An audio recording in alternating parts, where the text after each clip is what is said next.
Cinderella's story.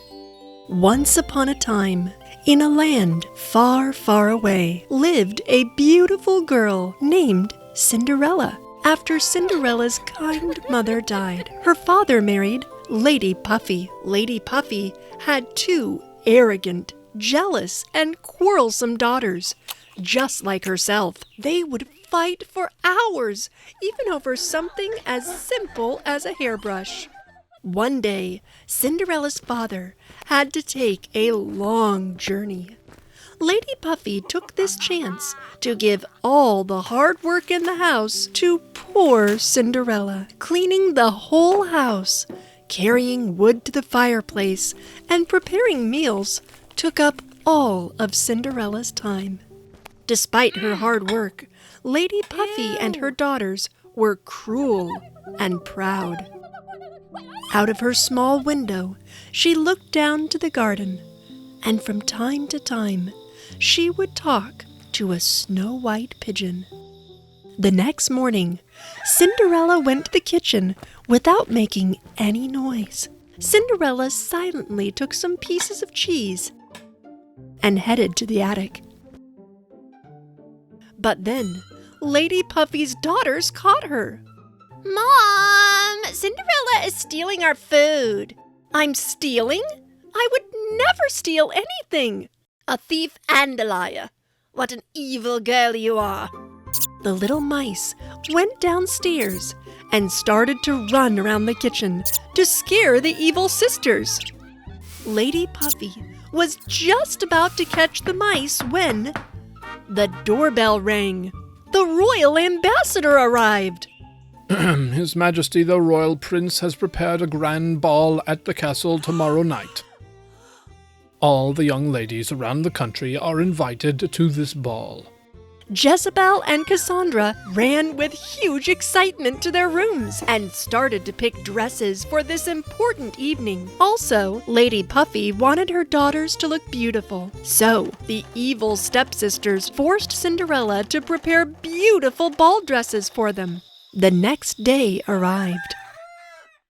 "If you can pick up the beans out of the ashes and put them back into the bowl within 5 minutes, you can come to the ball with us." Cinderella wanted to go to the ball so much that she began to pick up the beans. Her little friends saw her situation and came to help.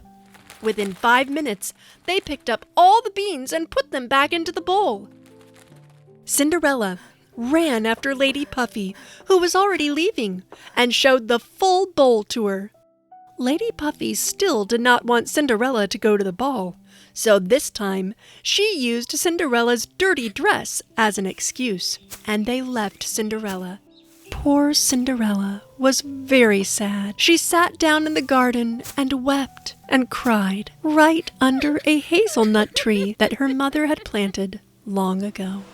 And just then, the hazelnut tree began to shake and to shine, and a beautiful fairy appeared in front of Cinderella. "My name is Leabelle, and I am here to help you. Don't be sad. You will go to that ball as well." "How am I supposed to go to the ball like this?" "Leave that to me. I just need a pumpkin. The other things I need are already here." Cinderella came back, holding a pumpkin in her hands. Fairy Leabelle began to wave her magic wand around and turned the pumpkin into a beautiful coach, the mice into very nice horses, and the pigeon into a well-dressed coach driver. Cinderella couldn't believe what she saw. "But how did you do this, Leabelle?" The fairy waved her magic wand again and put Cinderella in a beautiful blue dress. On her feet appeared sparkling glass slippers. "I look like a princess now. Thank you, Leabelle." "Now it's time for you to go to the ball. Hurry up." The fairy warned Cinderella before she headed to the ball. "But don't forget, you need to be back at midnight, or else the magic will be gone, and everything will be as it was before." Cinderella listened to the fairy carefully and finally headed to the castle. the pumpkin coach stopped in front of the big castle. Cinderella, with her overwhelming beauty, entered the castle. The guests of the ball saw Cinderella and wondered who this beautiful young lady was. Prince Leo moved towards Cinderella and fell in love at first sight. Beautiful young lady, may I have this dance, please?